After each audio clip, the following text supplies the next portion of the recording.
I'm Larry Ray, President and CEO of American Manganese Inc., listed on the TSX Venture, ticker symbol AMY, A-M-Y, with proprietary patents in the U.S., China, and South Africa. Our focus is on recycling lithium-ion batteries for electric vehicles. China recently legislated the responsibility for recycling onto their electric vehicle manufacturers and importers. For more information, please visit AmericanManganeseInc.com or phone me, Larry Ray, at 778-574-4444. Welcome to the Goddard Report. Comments made on the Goddard Report and TalkDigitalNetwork.com are an expression of opinion only. Here is Jim Goddard. We're talking with Sharon Noble, Director of the BC Coalition to Stop Smart Meters in BC. Welcome back to the show, Sharon. Thank you very much, Jim. BC Hydro, how vulnerable are the smart meters that they've installed in tens of thousands of BC homes to cyber hacks? Extremely vulnerable.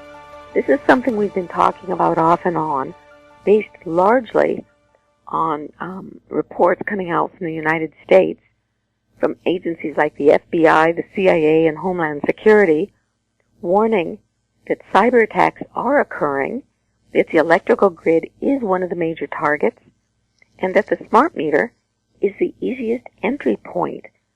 This is the point where the hackers can get into the system, and all of these agencies believe that there are viruses, bugs already in the system, just waiting until all the grid is connected, all the grid throughout Canada and North America. Then we will go black. Just recently, there was an article in which Cisco, which is the company that Hydro has tied up with for its collectors and for many other pieces of the grid, Cisco admitted it's not secure. It hasn't been asked to be secure, and it doesn't have the money to do it. There we are. It's an admission by industry itself that there's a major problem. And if or when, as James Leslie says, this happens, we will go dark for months on end. And the result will be catastrophic. We can't live without electricity. We are a society based on everything being done through electricity, whether it's getting our money out of a bank, buying food at the grocery store, or gassing up our cars. Remove the electricity, and it's not just our homes. We won't just be cold. We won't have water. We won't have food. There will be pure chaos except for those few people who are self-sufficient living off the grid. This is something that no one is talking about, Jim, and I don't understand why it's being allowed. It's almost as if it's planned destruction of our society. I'm not a conspiracy theorist. I don't believe that's the intent, but that's going to be the result. Should BC Hydro be spending $9 million to upgrade cybersecurity instead of building a dam that no one has proven is needed? More? Well, I think even better use of the money would be to take these friggin' smart meters off our homes and replace them with analogs. There is no reason for these smart meters. If we didn't have the smart meters, we wouldn't have to worry about the security. We could concentrate on the grid itself. Right now we've got privacy issues, we've got all sorts of issues with these smart meters. They're burning homes down, and Hydro's lying about it. People are getting sick from the radiation. Bills are going up. People are getting weird things happening all over the place. And our home and our privacy are at risk. We've discussed this before. Any teenager who wants to do a hack just for the heck of it can enter into your home. There was a documented case in California not long ago where someone got into someone's home through the refrigerator, through the smart refrigerator, through the Zigbee chip in the smart meter, and entered into the computer and got all their bank records. This isn't, cybersecurity by, the ISIS or someone trying to bring down the country. It's just a teenager playing games. We're just as vulnerable if we look at our privacy issue.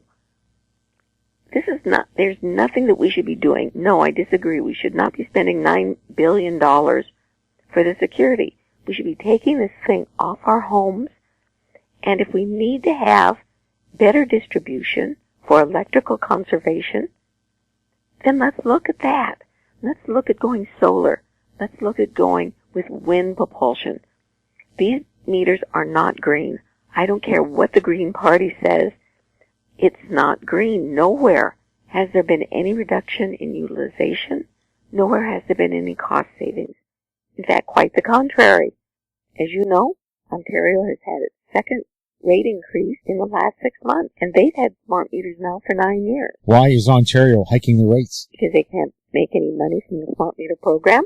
One of the reasons was, it was a very interesting admission, that they had raised the rates so high and people were conserving power, as the government was telling them to, and last winter they didn't use enough power, so Hydro One had to increase the rates to recover their fixed costs. There's no winning with this stuff. It's a spiral. It's a death spiral for the hydro and for the utility companies. They're doing all these silly things like Site C and smart meter programs which are not needed, just to help their corporate buddies, and the rates have to go up to pay for it. People are leaving hydro, going off-grid because the solar panels, the batteries, and all the technology are becoming much better and much cheaper. As a result, the rates have to go up because fewer people are buying the product, which forces more people to go off the grid, and so on. This is what was predicted by Timothy Schleckel 2 or 3 years ago. He said this is going to be the death spiral of utility companies, and it's happening. How many more reports have you received recently about smart meter fires? I'm digging. Jim, it's becoming harder and harder to get information.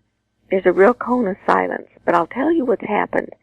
You remember last June, I sent evidence of many fires to the BC Utilities Commission and challenged them, saying that they were not doing their duty. They kept telling me that they couldn't look into the fires because Bill Bennett and the government had told them they could not get involved in the smart meter program. I challenged them because the BC Utilities Commission Act says that they have a duty to protect the public. I didn't hear back from them for several months. Finally, in December, they told me I should be getting a report shortly. In February, they sent me a draft of their report, which was absolutely astounding in its admissions. Based upon the fact that they asked me not to share it, I'm living up to my promise not to. But I responded with 8 pages full of corrections and expansions and additional information.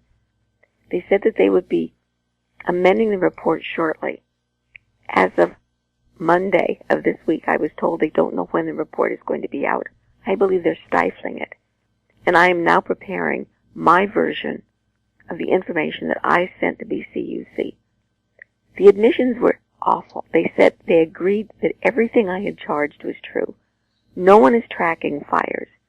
Not the Fire Commissioner, not BC Hydro, not BC Safety Authority.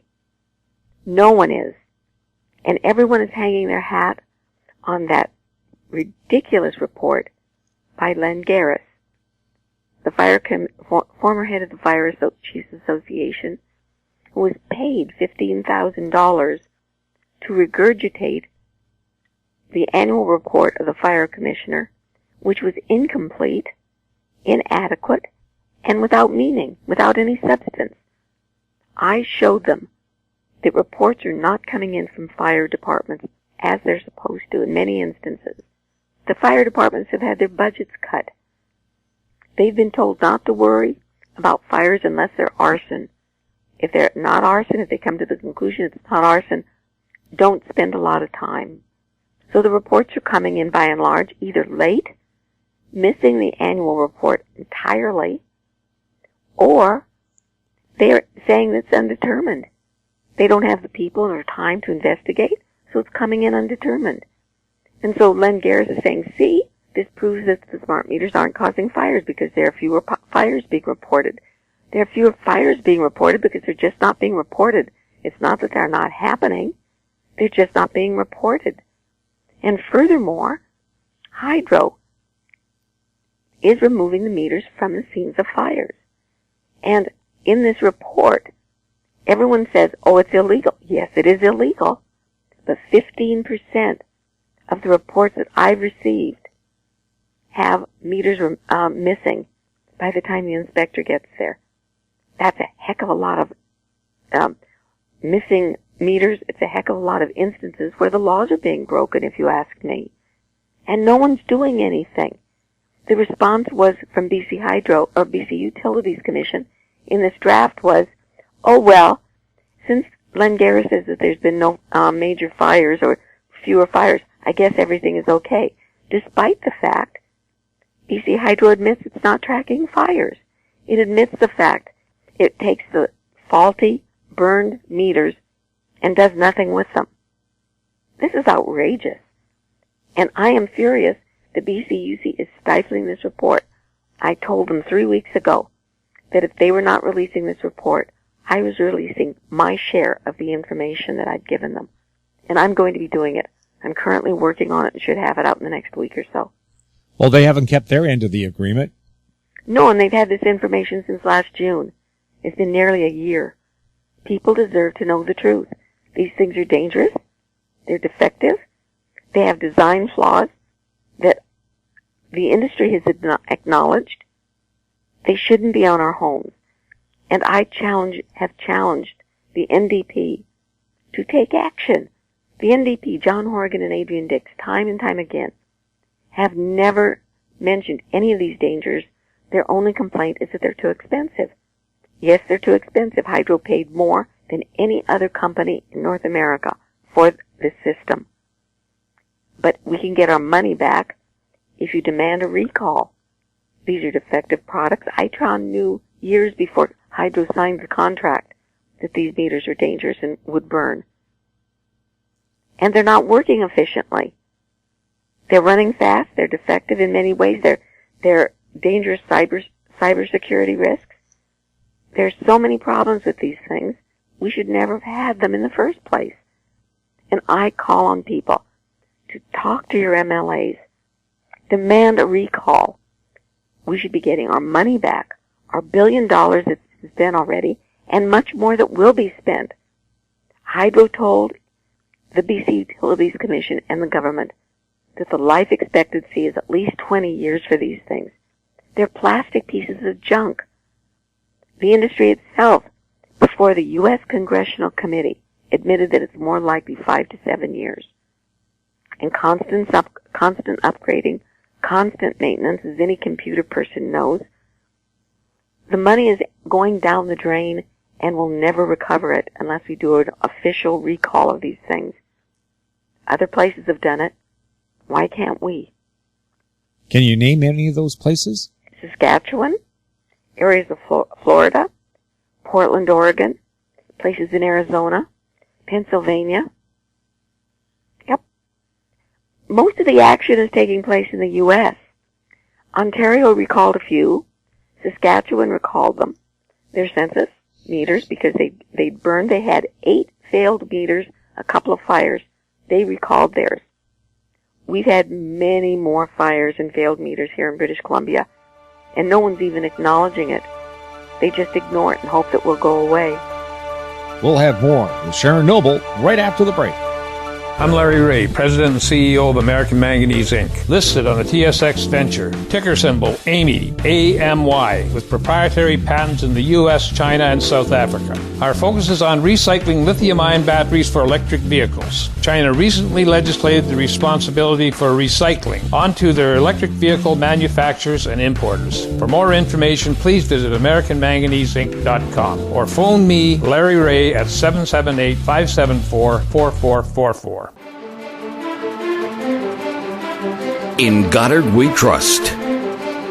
Welcome back. We're speaking with Sharon Noble, Director of the Coalition to Stop Smart Meters in BC. Sharon, your next target is Health Canada. Can you tell us what Health Canada is or is not doing?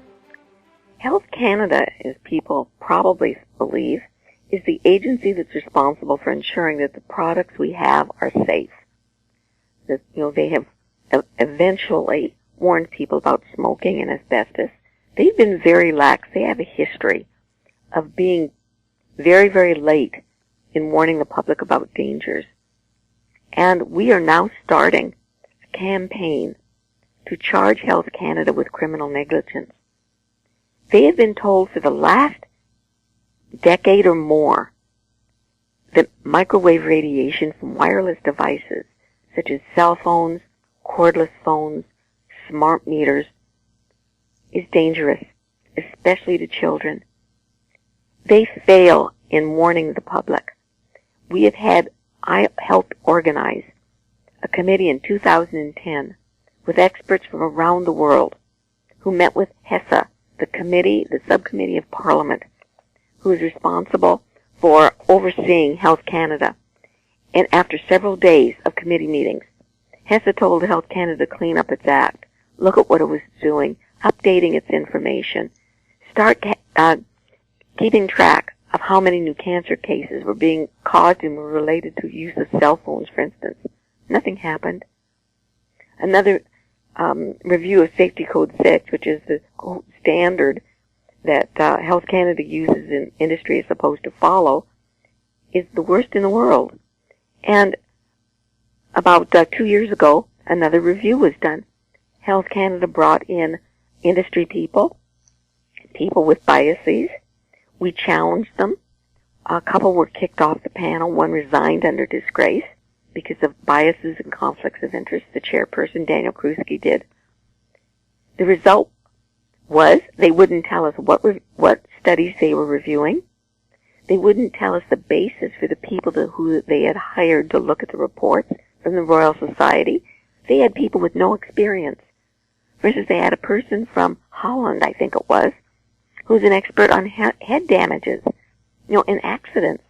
What's she doing reviewing, RF standards? This is the type of people they brought in. They had another one, Ken Foster, who for years has been writing articles for industry about how safe Wi-Fi in schools are. We've been fighting this collusion for years, and Health Canada keeps at it. Look at their website, and you will find that they've cherry-picked the studies, they have cherry-picked the quotes, they are misleading the public. And one of the major results of this is that things like Wi-Fi in schools and smart meters on our homes are not only being allowed, they're being encouraged.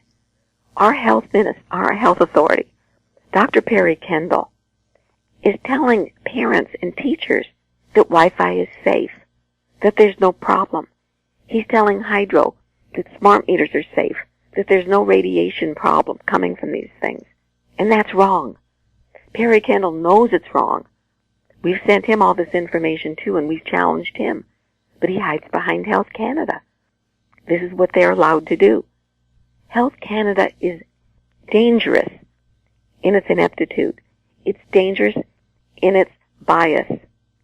And we are challenging Parliament to take a new look at Health Canada.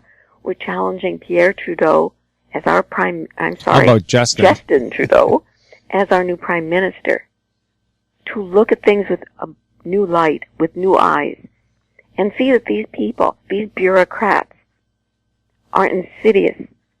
They themselves have collusion. They have biases. James McNamee does his, quote, studies that are funded by Motorola. These people are dangerous, and we need to get rid of them. Wi-Fi in schools has been shown to cause major damage for our children. Every school in British Columbia, if it doesn't already, will have Wi-Fi exclusively. They are removing fiber optic cable in schools. Cable that is faster, more efficient, it carries much more data, and it's safer. It can't be hacked. Plus, it doesn't irradiate children.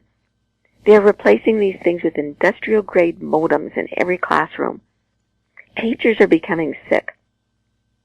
And teachers who are worried about their children, or worried about the students, are being stifled. Teachers in the United States are being fired for speaking out.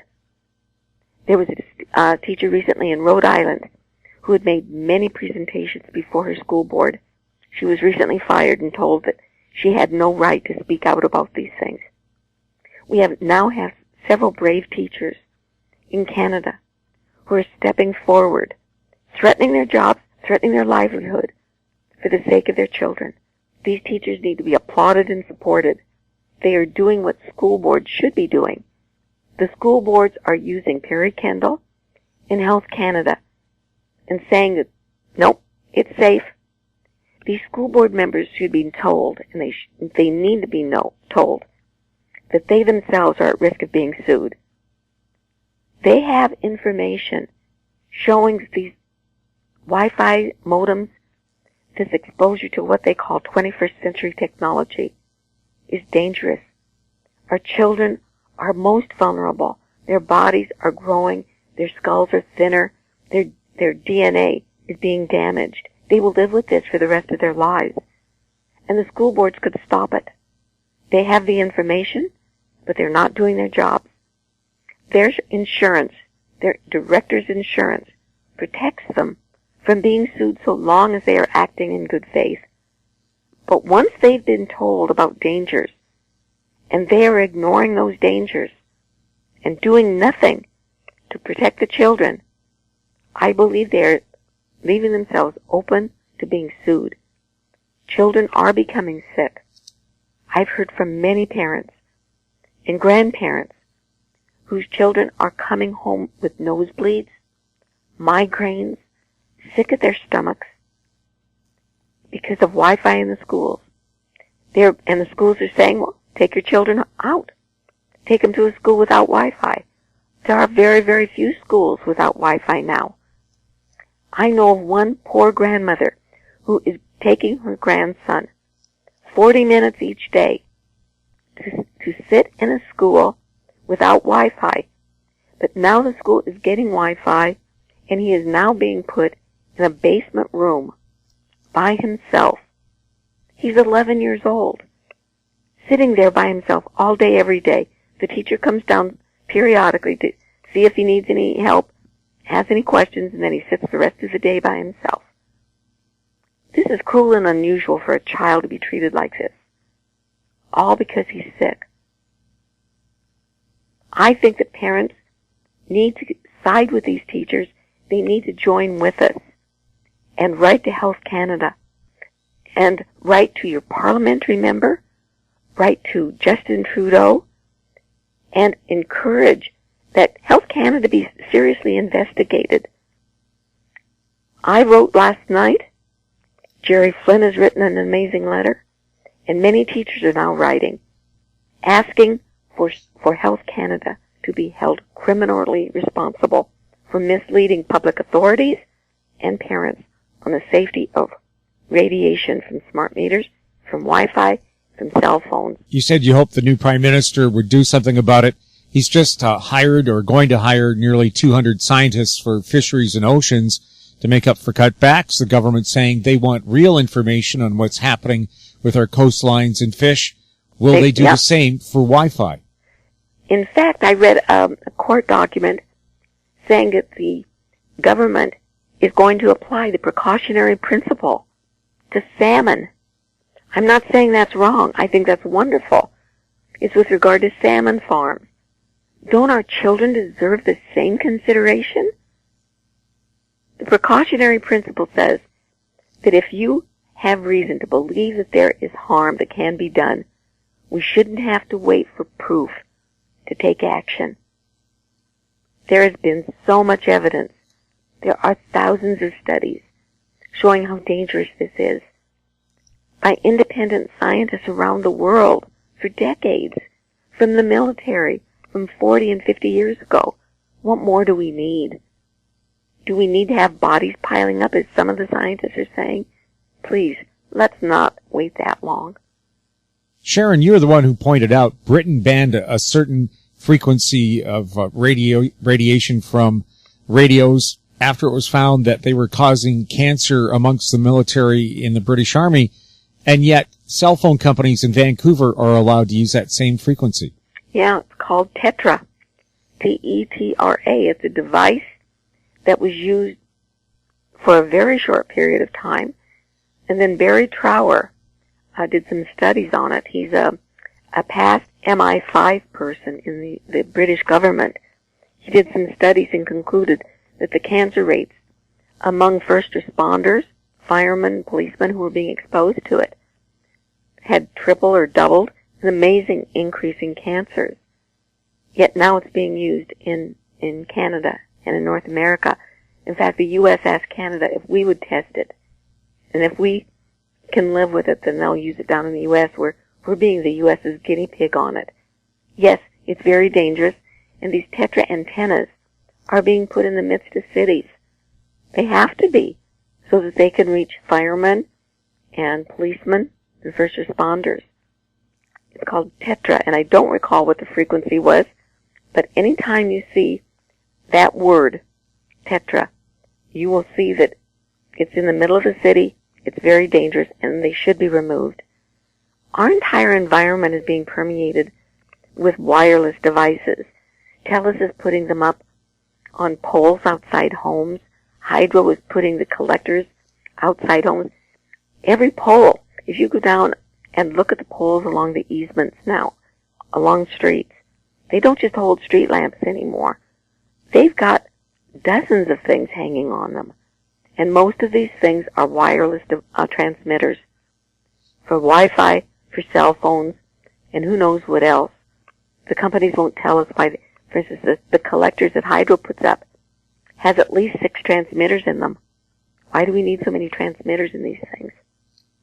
On top of Burnaby General Hospital, they have a forest of wireless towers. Yep, and many people who are sick are having their illness protracted by staying in the hospital. Exposure to radiation is not good for sick people. There are many, many health effects that have been documented.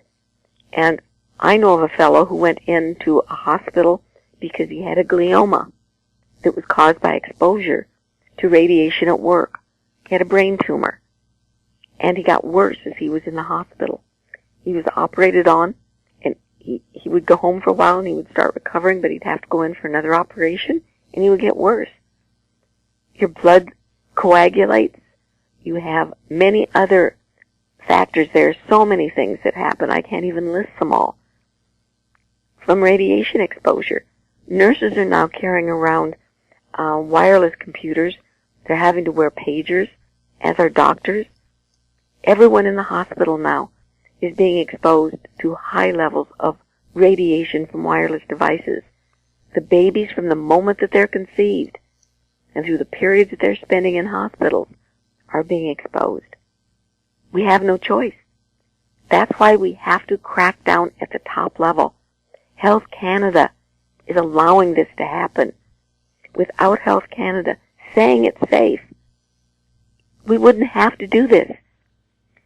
There are safe ways of doing these things.